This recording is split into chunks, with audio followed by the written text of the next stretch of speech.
Pogovarjali se bomo s strokovnjakom o naslednji stopni avtonomne vožnje. Hi, how are you doing? I'm fine, thank you. How are you doing? How are you excited about the new trend of autonomous driving and where it's taking us as drivers? Well, we are seeing a lot of advantages of autonomous driving, and that's why we are looking into it from many perspectives, from what it is good for people, what it is good for traffic, what it is good for transportation in general of shared services, etc. So the potential of autonomous driving is huge, and that's why we are very excited about it. What can we understand as a next level autonomous drive? We see autonomous driving coming in evolutions step by step, while the final step, of course, is revolutionary. So what will we see next? We will see more and more automation. Today the systems are supporting drivers, but the driver is still in final control. So the next step is to have the driver even getting out of the control, so the vehicle for specific driving situations is doing everything. And the final goal, of course, is ultimately driverless driving. When is the timeline for that? This is coming step by step, and we will see most of what I have talked about in the next few years only. We are in the middle of development for all of the things that we have discussed on automating specific driving situations, so-called level 3 systems, where the driver is getting out of the loop for some time, but still needs to be in the vehicle, on the driver's seat. But in parallel, we are also working on projects where we really do driverless driving, where only passengers are in the car. Will the roads or infrastructure have to adapt to the time when we come to fully autonomous driving? In our philosophy, we try to not really request concrete infrastructural measures, because it's going to take a lot of time until infrastructure is really implemented. What we will need is some level of connectivity, so that we can communicate with our backend, for example, to include relevant weather information or traffic information, stuff like that.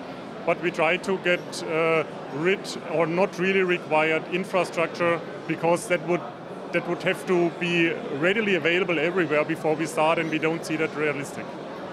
How do you plan to sell autonomous driving to the ever-aging world population of drivers?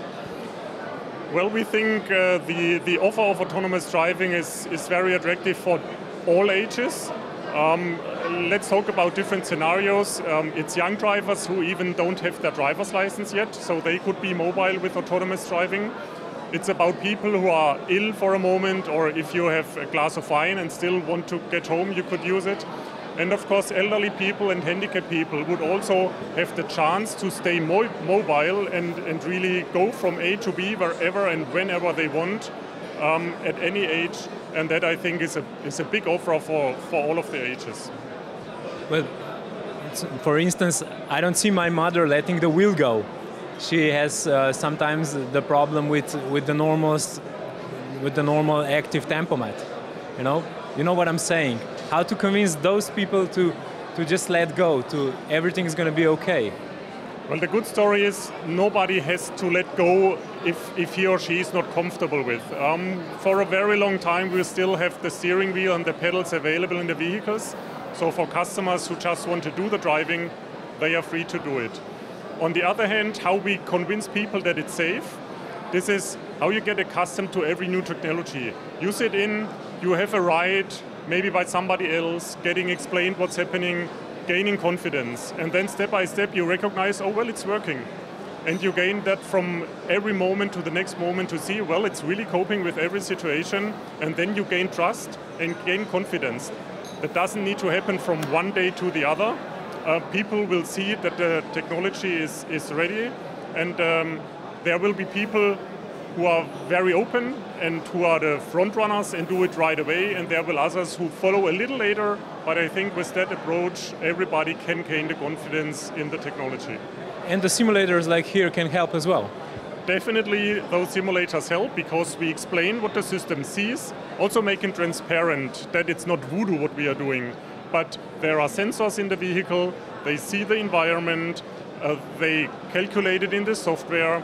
We do our algorithms even redundant, so even if there is a software failure, there is another part of software who compensates for it. And if you explain the overall approach, combined with the Mercedes philosophy of safety first, safety is the relevant point.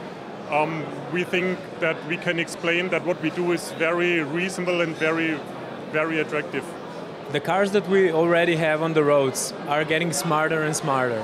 And most of the brands, they say that it's kind of autonomous, although it's just a setting of some assists. For instance, I don't know, cruise control, lane assist, parking assist, but those cars are not autonomous as well. How do you separate yourself from that, let's say, bubble?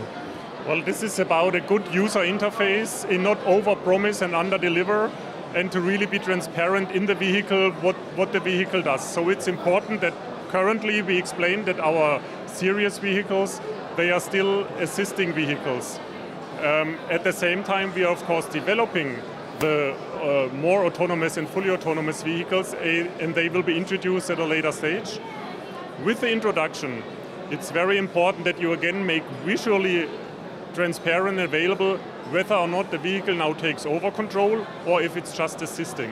So the user interface is very important to explain what the car does and what it does not. Should there be an independent test center for all the assists that we have? Because when we have a cruise control, at your brand it works differently than the other brand, And at lane assists, some just beep, the other help you turn. Isn't it a hard choice for the customer when he comes to buy a car and everybody have everything, but they work completely differently sometimes? Well, our approach is to really, for example, with small clips and videos to really explain what the vehicle is able to do. I agree that there is some confusion with a lot of words out there and what really is the car able to do and not to do. I think it's most important that the manufacturers explain what the system really is able to do. If you standardize testing, of course there is a problem of then you have to really standardize the functionality, and that might stop innovation from take place. So it's of course at the same time competition to have the best system, and others may try to say as if they had the same, but that's like innovation and that's like competition. Our approach is be transparent, explain exactly what the system is able to do, and make it visually available with a good user interface to the customer. Thank you for your time. You're very welcome.